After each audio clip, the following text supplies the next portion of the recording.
Assalamu alaikum wa rahmatullahi wa barakatuh. May Allah bless you and reward you for coming to these nights and majalis of Muharram to remember Abu Abdullah al-Hussain alayhi salam. May Allah bless you and your families for instilling the love of Ahlul Bayt in you.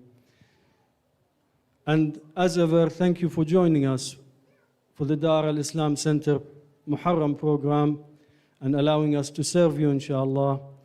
We have nightly programs starting with Quran at 8:20. We started a bit earlier today, so inshallah I try not to go over time.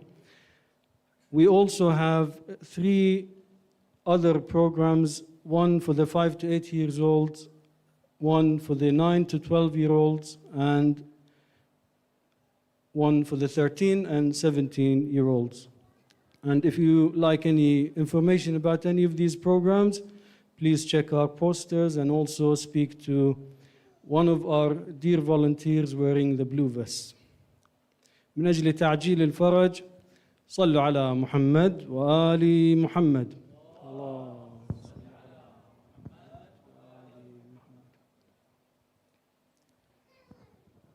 Every night I usually introduce a different speaker.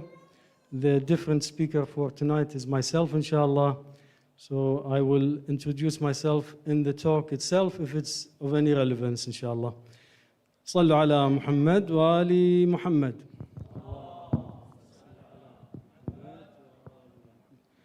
أعوذ بالله من الشيطان الرجيم. بسم الله الرحمن الرحيم. I would like to start my talk tonight by reciting this verse of the Quran for you. أعوذ بالله من الشيطان الرجيم. بسم الله الرحمن الرحيم. وأن هذا صراطي مستقيما فاتبعوه ولا تتبعوا السبل فتفرق بكم عن سبيله ذلكم وصاكم به لعلكم تتقون. And this indeed is my path straight, so follow it and do not follow other paths, and so you are not dispersed from my path. That He has advised upon you so that you may safeguard yourselves. صلوا على محمد وآل محمد.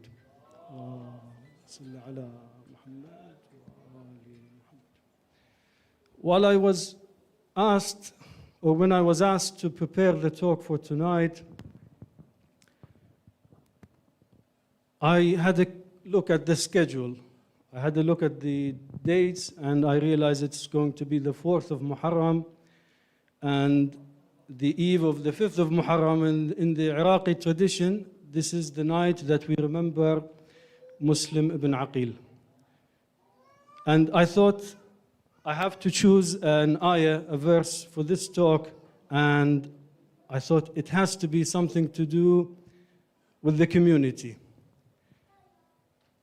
And I wasn't trying to be cynical or sarcastic, but the community in Kufa has a very bad press. Every time we talk about Kufa in Muharram, they come out on the bad side. So I thought I need to find a verse that's about community. Surely it has to be about that, but one that would also identify when things go wrong. So I chose this verse, and inshallah, as the talk goes on, we will know more and we will benefit more from this ayah, inshallah. A little bit about myself. My name is Hussain al-Saleh. You have been putting up with me for the last few nights while I recite Musibah and introduce speakers. And it looks like I'm hogging the mic, and I'm going to be hogging the mic for the next I hope I don't go over time because we will be pressured for Salah as well. And what do I do? My profession is a GP. I'm in my late 30s. and spent most of my life living in Ireland. That's why I have an Iraqi accent. And I'm not going to talk to you about a GP-related topic today or a medical topic. As you might have noticed, I am also involved in the Majalis side of things, in the Muharram side of things. But I think where my general practice training comes in is that it's keeping me general. And I'm not specialized in anything. And I'm looking across the room, and the ones that I know sitting here are all more qualified than I am to give the talk. And the ones that I don't know, it's my ignorance for not knowing them. And hopefully at the end of this talk, you will, maybe if you go out with one thing, is that this is doable and I could have done a better job myself. So I have a general approach to things, and I like to see connections in things that are seemingly not connected. And I learn something when I look things up, and I like to share that with you. My approach is almost like a journalist. I don't claim to be any kind of a specialist or an academic or anything like that. And I like to put it in a good presentation. Part of it is the musibah itself. And that's why I follow the traditional format, let's say, for the majalis, which generally starts with an ayah with relevance to the night's topic. And I thought I'd start with something at this point because I knew I would be waffling on. So I thought I'd start with a story to get your attention back. My topic is called, tonight inshallah, is called The Wisdom of the Crowd, Lessons from Kufa. Let me tell you where this term comes from, the wisdom of the crowd. I suppose many of you have heard about it, and it's not a term that I invented. And is it a bad term? Is it a good term? Is it neutral? I think it's more neutral than anything else, and you'll know from listening to this story. So in 1906, a man by the name of Francis Galton, who used to work as a mathematician and a statistician in Plymouth in England, thought that he'd take time out from maths and statistics and do something even more exciting. So he went to a country fair. That's where they give the prizes for the fluffiest looking sheep, the most aesthetic looking cheese, and so on. And they had a competition there. And the competition was to guess the weight of an ox.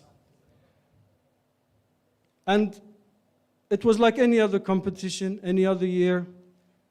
But he decided that he couldn't take a day off from maths and statistics, and he decided to take all of the answers that the people have given and average them out. And he discovered something very interesting. He discovered that the average answer of all the ballots that were thrown in,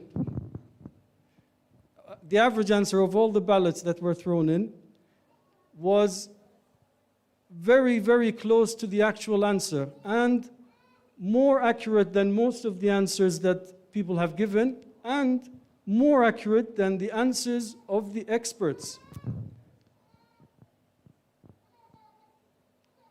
Amazing, isn't it? But you might ask, what's so amazing about the weight of an ox? Who cares?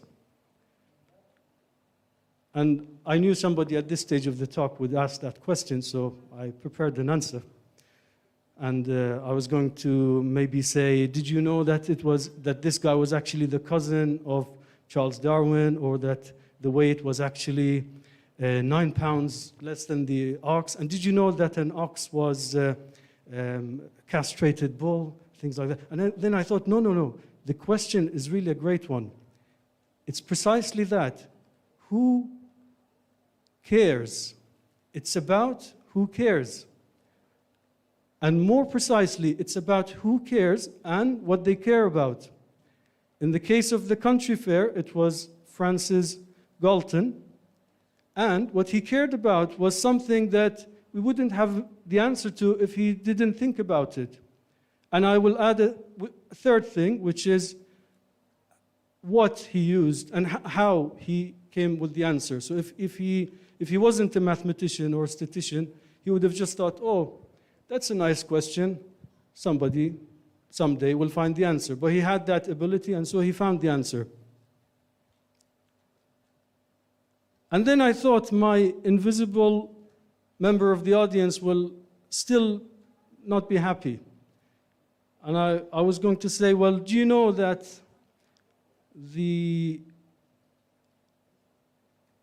this phenomenon was so amazing, but so counterintuitive that it took people about 2 decades or more to actually discover and prove it with research that it was actually a thing, that the accumulated answers of a random group of crowd actually converges onto the right answer. We all are very rightly skeptical about groups, and I think that's why they left the name crowd in the term, wisdom of the crowd, because we have bad connotations to groups. Like, can you think of any bad connotations for the groups? Mob justice, anarchy, peer pressure. All of these are bad things that we associate with the groups. But this, for a difference, was actually a good thing and quite a neutral thing. It was a benign, benign, neutral thing. Oh, of course, it wasn't the first time that somebody thought good things come from a group. Not at all. It was as ancient as time. People say that ancient Greek philosophers talked about how groups actually come up with better, wiser answers than each individual member. Even in religion, we have a hadith that says, Yadullah ala al-jama'a, or Yadullah ma'al jama'a. The hand of God is with the group or upon the group. We have that one hand cannot clap, 2 brains are better than 1. We also have in our religion as well that Salat al-Jama'ah is very important. Even if you are the most pious man or woman, your prayer will still be better in Jama'ah.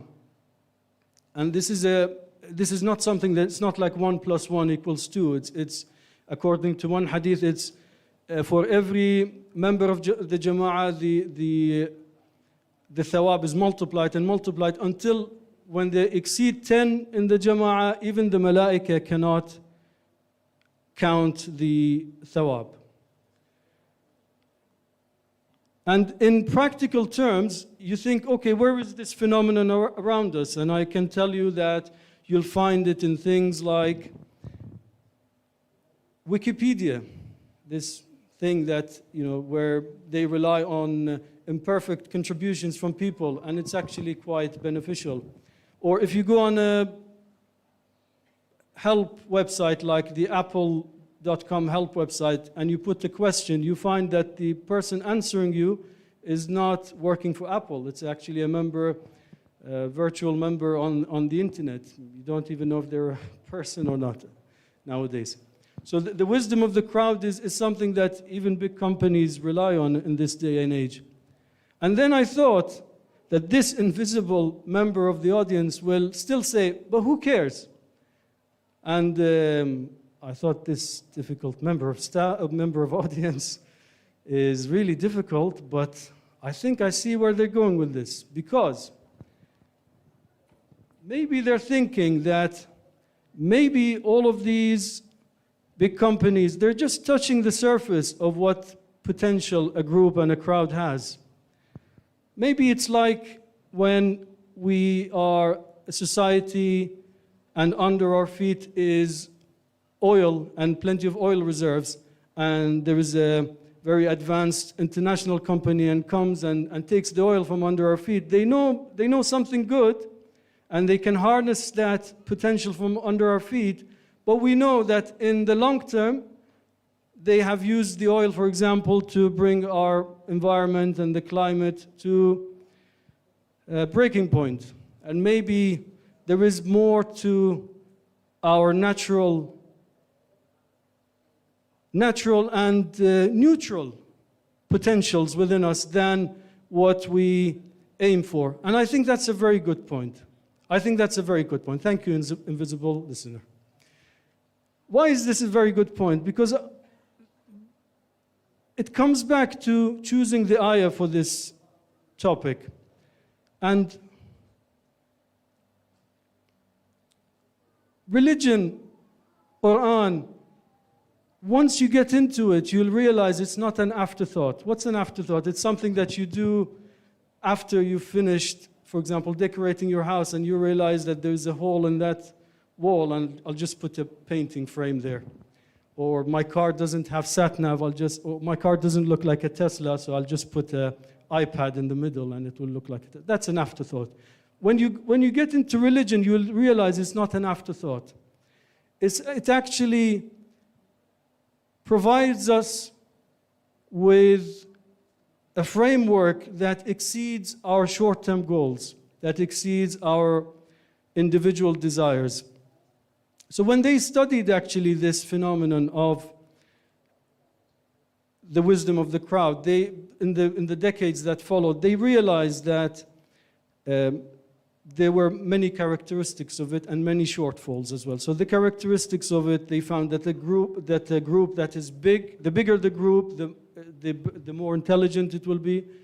The more diverse the group, remember this one, the more diverse the group, the more intelligent it will be. And the more independent they are, as in each member does their own job and not copycat or follow a herd hierarchy, the more intelligent the group.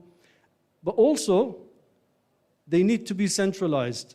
So somebody like Francis Galton has to come and say that we have these data, we have this data and we have to do something with it. Or we have this resource, or we have this natural resource and we have to do something with it.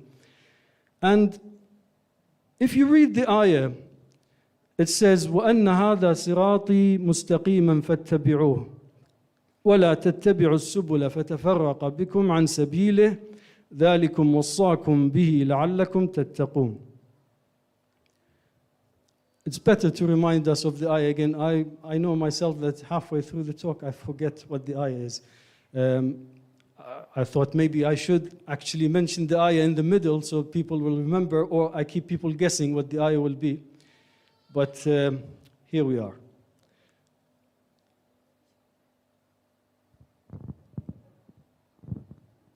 I remember Sayyid Layth taught us something very valuable when we attended his Quran classes.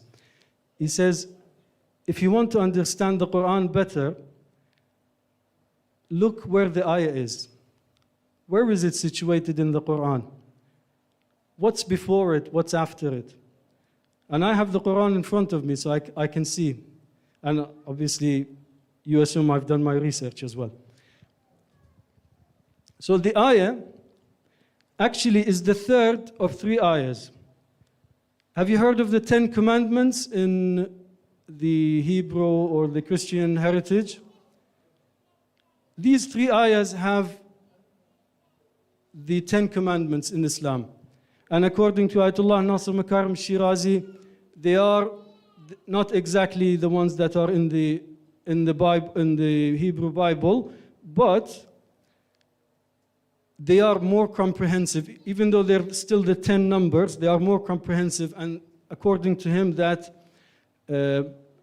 tells us maybe that we should rely, that tells us that, as well as knowing that other parts of the Hebrew Bible, let's say, was tampered with, maybe even the 10 commandments were not exactly as they are. But that's a topic for another day. So these 10 commandments, and this is the last one that comes. And these 10 commandments are very complex. Think back to the idea of diversity in a group. So these are very complex, and these are not ideas that you'd come up with on your own if you had short-term goals or you haven't had enough experience in life. And the first ayah says, لَعَلَّكُمْ تَعْقِلُونَ. Just reminding myself. لَعَلَّكُمْ تَعْقِلُونَ. So the first ayah says, so you become wiser, or so you become more intelligent, so you cognitively understand this. So that means that these ones would not have come to them easily. The second ayah says, لَعَلَّكُمْ تَذَكَّرُونَ. So it means you know these things, but you need a reminder for them. So very often in life we just move on. We learn a lesson, but we keep repeating the same mistake, and we don't know where the problem is coming from. For example, a famous story in history is that people for a long time didn't realize that hand washing saves lives until somebody actually came and observed that hand washing saves lives. And the final one, which is the topic of us tonight, says لَعَلَّكُمْ تَتَّقُونَ. There's no word quite like it in English or even in Arabic actually, because the meaning of تَتَّقُونَ, taqwa, Islam came and gave it a life of its own. Let's start from the beginning though of the ayah. وَأَنَّ هَذَا صِرَاطِي مُسْتَقِيمًا. Throughout this complexity that you have as a group, and for my purpose for you, my path is still straight. And according to the narrations of Ahlul Bayt, and specifically mentioning this ayah, وَأَنَّ هَذَا صِرَاطِي مُسْتَقِيمًا وَأَنَّ هَذَا صِرَاطِي مُسْتَقِيمًا. There is one narration actually that summarizes all the other ones. There's many of them. But one narration that says, and this is a hadith from Imam Sadiq, he said, one of the Sahaba mentions that we were sitting with Rasulullah sallallahu alayhi wa sallam, sallu ala Muhammad wa ali Muhammad.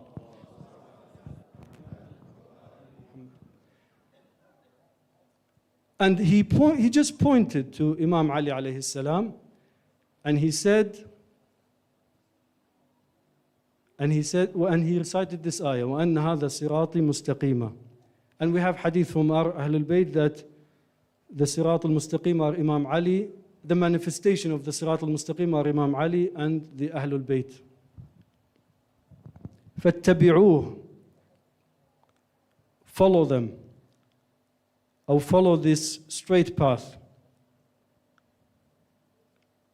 And then the next part is what reconciles for me this conflict between individuality, creativity, and being and dissolving into a big group, in something, as they say, bigger than yourself. And you don't want to be a cog in the wheel like you hear about people that lived in the communist era, from what we're told. But at the same time, you don't want to be an island on your own and the lone wolf. And then we also heard that this wisdom of the crowd thing tells you that crowds actually thrive on individuality, on diversity, actually. And they thrive if everybody does their own duty. But here is the catch. If then they revert to self-interest and short-term goals, they will not be going anywhere with this. But if they come together, if they hire somebody like Francis Galton, or they themselves have the ability to recognize what they need, they will go somewhere. But again, there's another catch here. With how complex we are and how long our path in life is, there are things that we ourselves will never be able to estimate and prepare for ourselves. That's why we need to look to the one who created us from man and woman, nations and tribes, so that we know each other, and so that we come to each other. And the reason for that, the Quran says, ذَلِكُمْ وَصَّاكُمْ بِهِ لَعَلَّكُمْ تَتَّقُونَ. This is going to be a safeguard for you.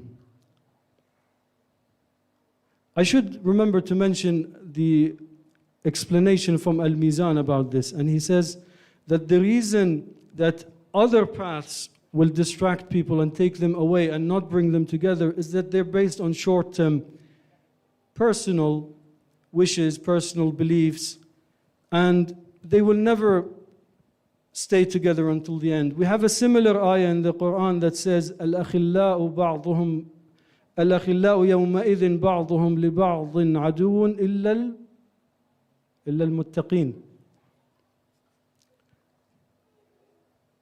The mates, the closed ones, the beloved ones, they are on the day of judgment enemies of each other, because they realize they kept each other from reaching Allah.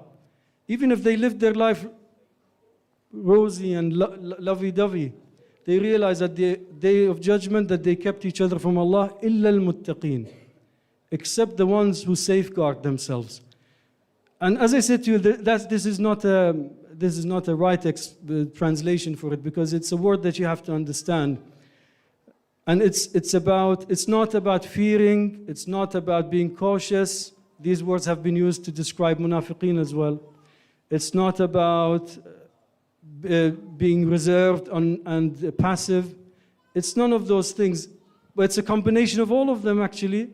And it's being where Allah wants you to be and not being where Allah does not want you to be. And that requires a connection with Allah and requires knowledge and insight. And that's where we need the Sirat al-Mustaqim. That's where we need Ahlul Bayt.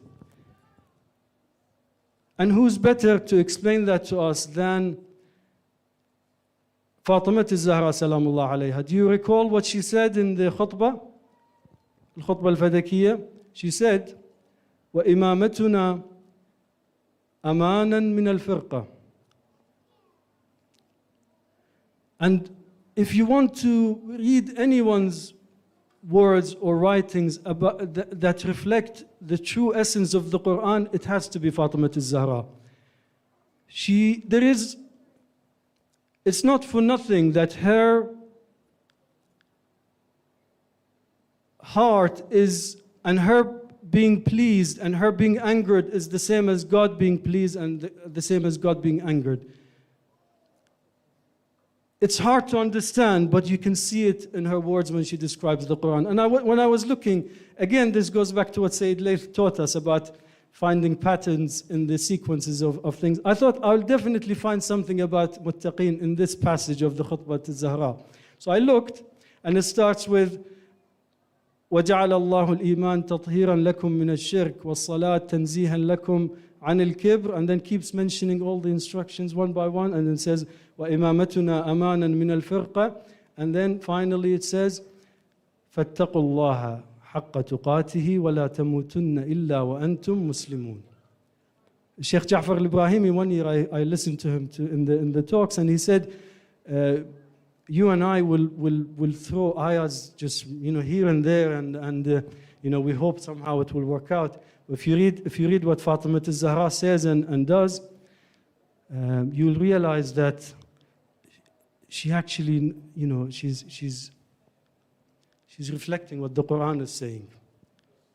She's understood it before she said it.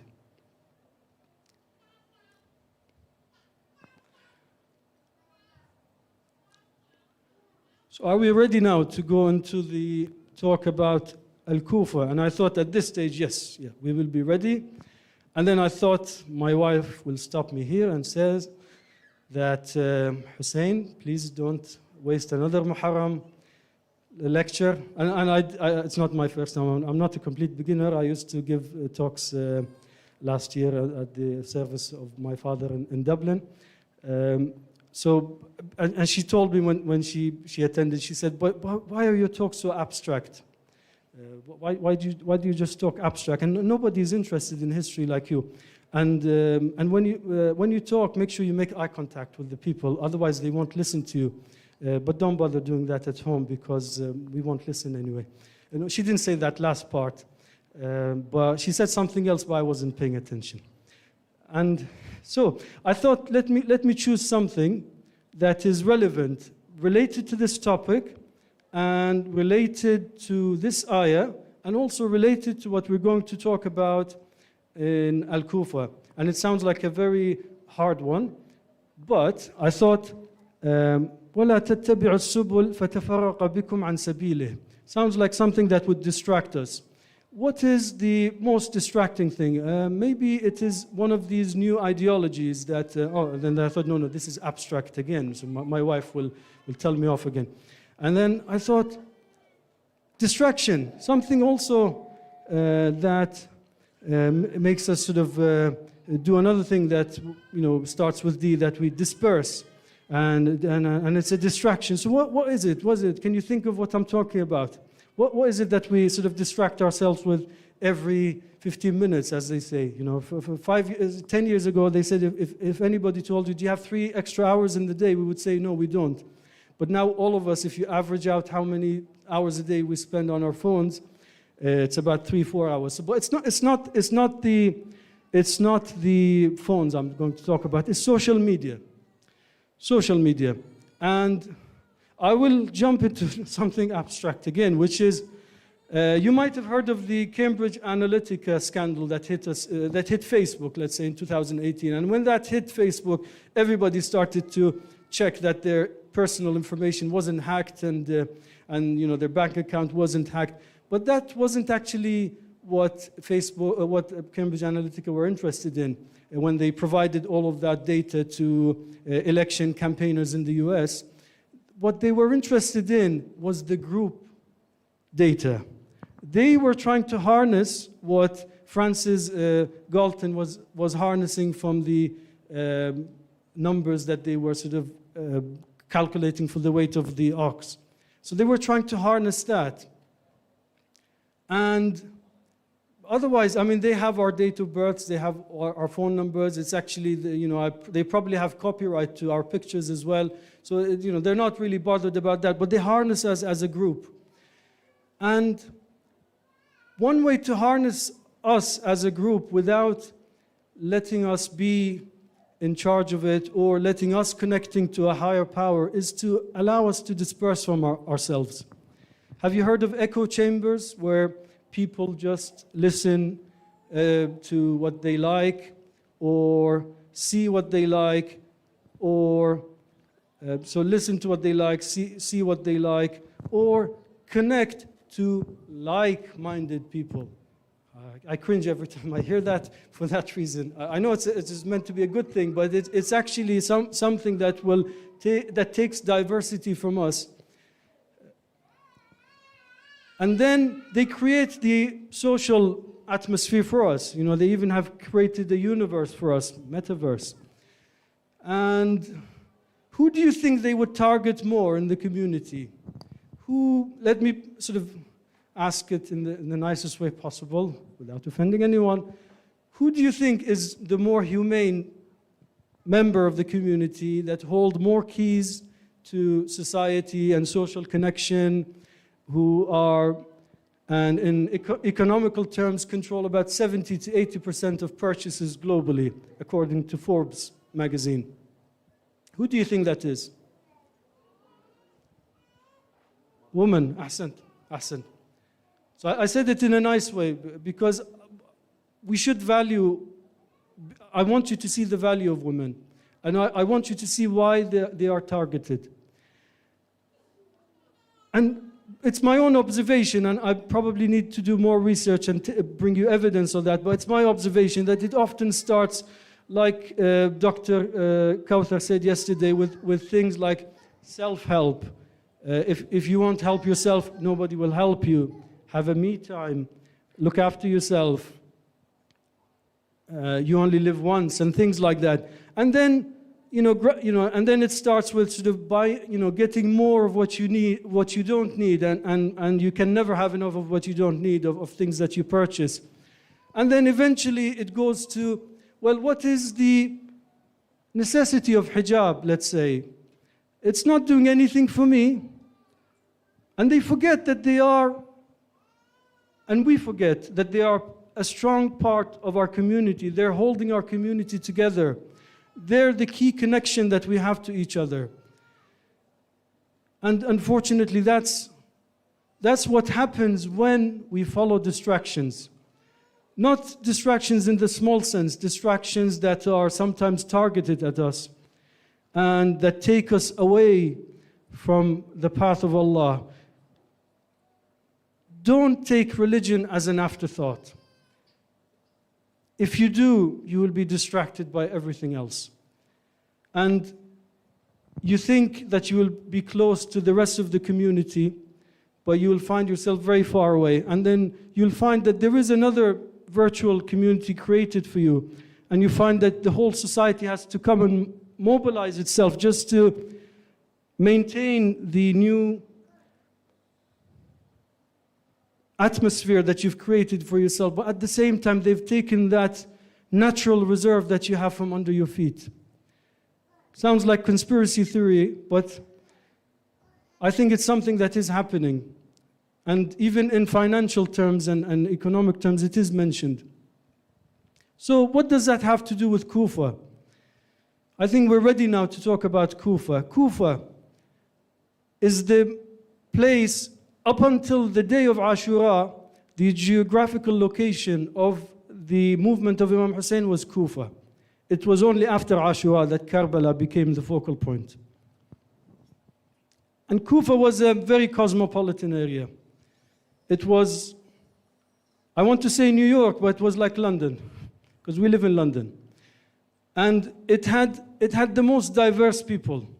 And they weren't soft people. They weren't people that were, had it easy in life. Kufa was the outpost or the focal point for gathering armies for the Islamic nation to expand. So they weren't soft, the soft kind. As they say, if you can make it in Kufa, you can make it everywhere. That's how tough Kufa was, and that's how diverse they were. And for a while, that seemed like their advantage, because they have numbers, they have diversity, each one of them is independently minded, and they also noticed that they are without a leader. So they had a breather for a while. So for a while they had a tough ruler called Ziyad ibn Abi, who actually showed them hell. And then after Muawiyah died, or before Muawiyah died, they were having a nicer ruler, and they sent letters to Imam Hussain saying, we want a leader. In other words, we want as-sirat al-mustaqim. We realize that what we're lacking is a leader, and we have no loyalty to Muawiyah or the one after him. And so send somebody to us, or tell us that you're coming. And so Al-Imam al-Hussain says, إني باعث إليكم بأخي وابن عمي وثقتي من أهل بيتي مسلم ibn Aqil. He sends them what he calls as his brother, who was his cousin, Muslim ibn Aqil. 18,000 welcomed Muslim ibn Aqil in the lowest estimates, and they gave him allegiance to Imam al-Hussein. But there was still that worry. I'll quote you some of the things that they said when Muslim ibn Aqil came in the meeting that they had with him. So one of them would say, I would not tell you about the other people, but I will tell you about myself. I will fight for you, but I cannot guarantee anybody else for you. And then another person stood up and said the same thing, and the third person stood up and said the same thing. So already they were on shaky grounds. And it was that critical point when they decided that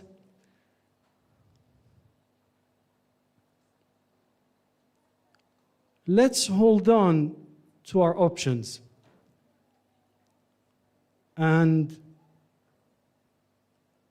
what made the decision for them was the arrival of Ubaidullah ibn Ziyad. After he crushed many in Basra, he came to Kufa, and he entered in a very daring way. Daring, for his, in his personal way, in that he thought that he would not survive. He came in disguise, and when people were greeting him as Assalamu alayka ya Aba Abdullah al-Hussain, he was feeling offended, but he was keeping it to himself. He said, let's take advantage of this. People did not recognize Imam Hussain. He thought, this is Imam al-Hussain. And then he went all the way to the castle, and he said, open the door for me. And the governor, who was a softer guy than Ubaidullah ibn Ziyad, he said, Ya Aba Abdullah, I will not open the door for you.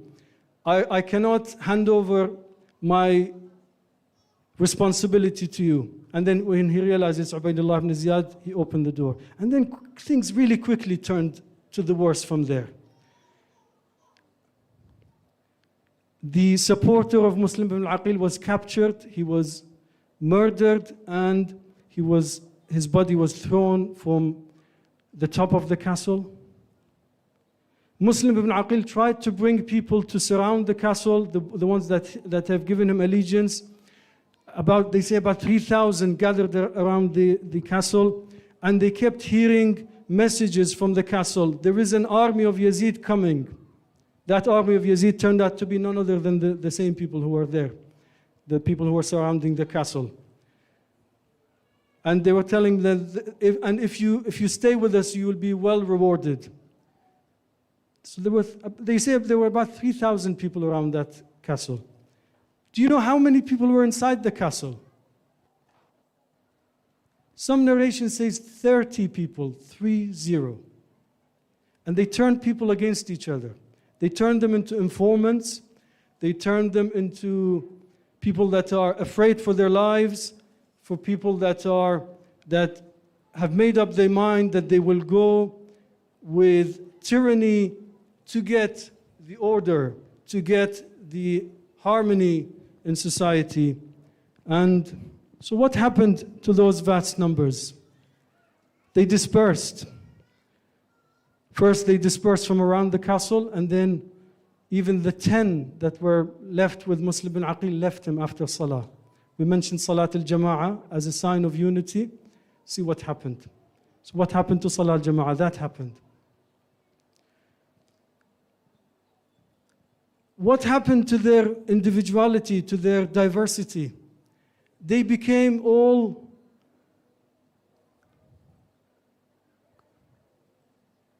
clones of tyranny. On the day of Ashura, Imam Hussain would tell them, listen, these are your letters, I have them with me.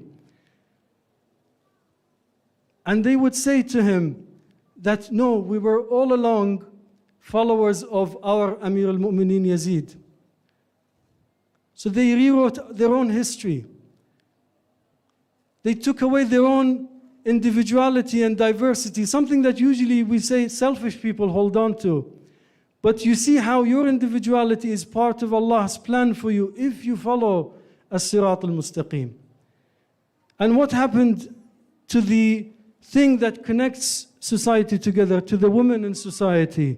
And I heard this from a Sheikh al-Kindi a few years ago, and he said, every woman would tell her husband or father or son, I don't want to be the one that is mourning the loss of my beloved one, or the one who looks devastated, and the one who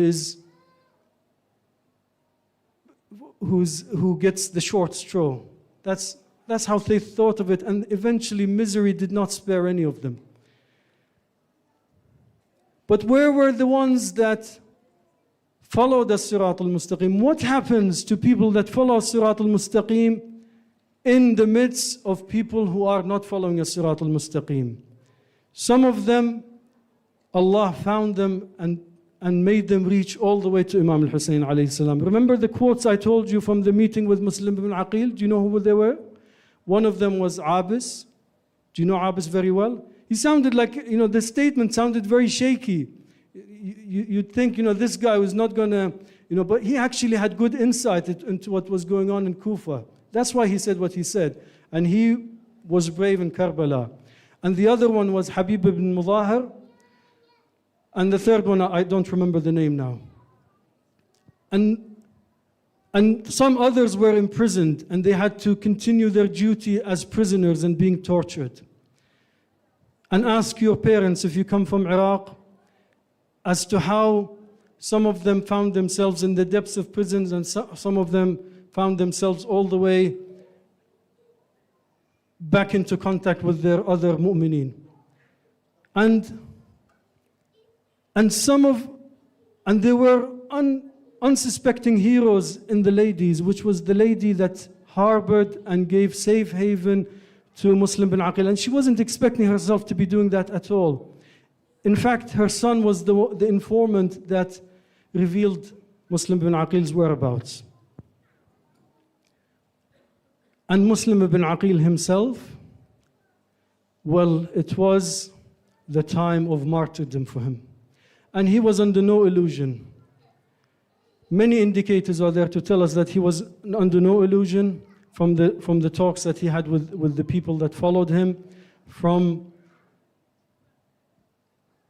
the fact that Imam Hussain, even after receiving the news of his martyrdom, he continued his journey, and from the fact that his daughter, Hamida bin Muslim, when Imam Hussain heard the news and he came trying somehow to tell her what happened, and he could not say a word, and he just started to put his hand over her head, she said, "Have I been orphaned? Is this how an orphan is treated?"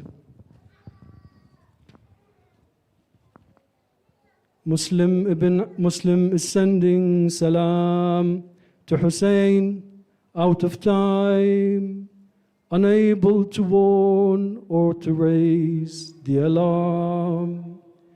Kufa had been Muslims' mission, a fear-gripped city in submission.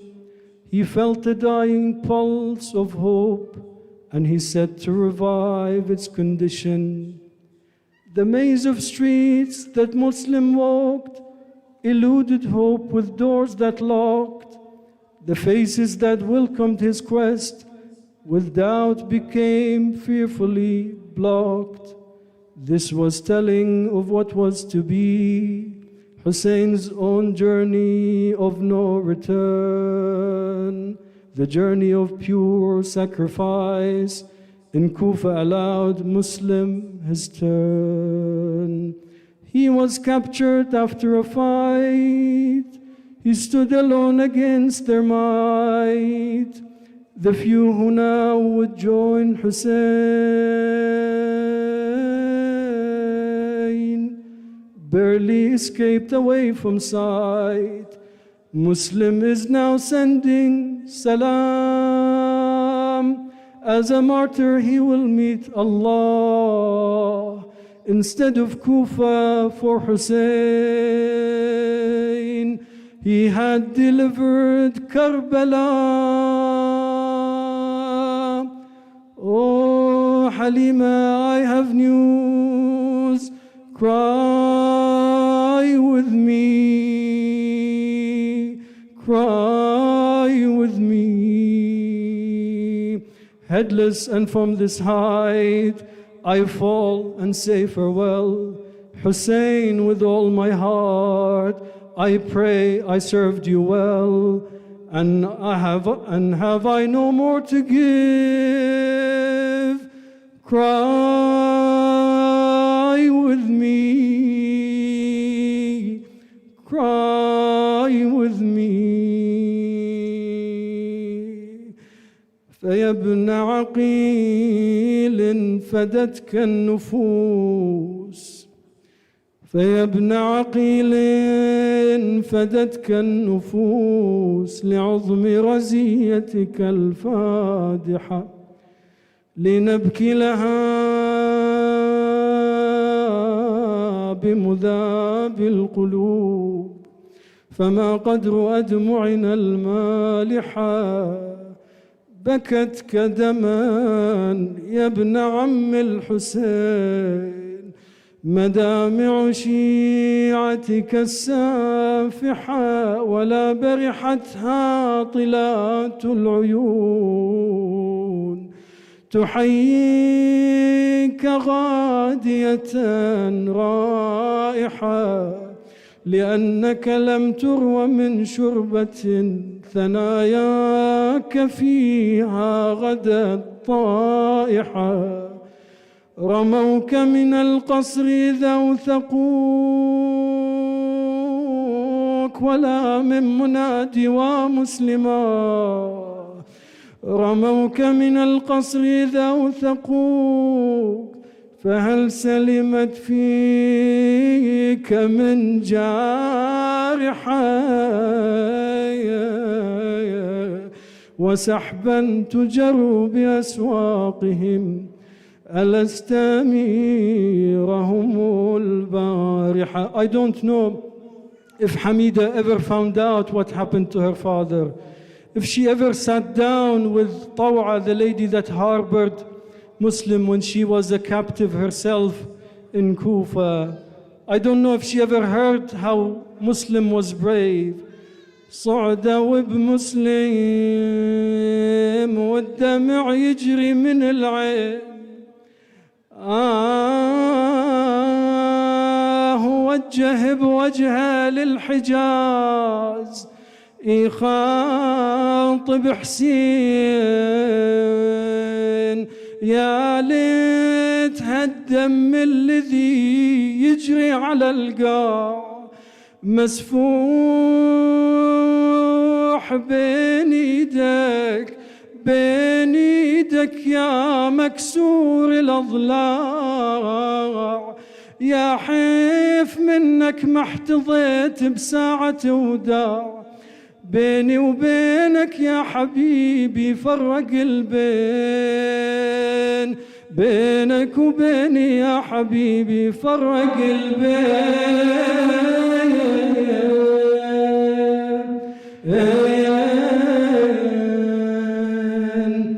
شون هاي زخمی اشرا هیچ کس باور نداشت انا لله و انا الیه راجعون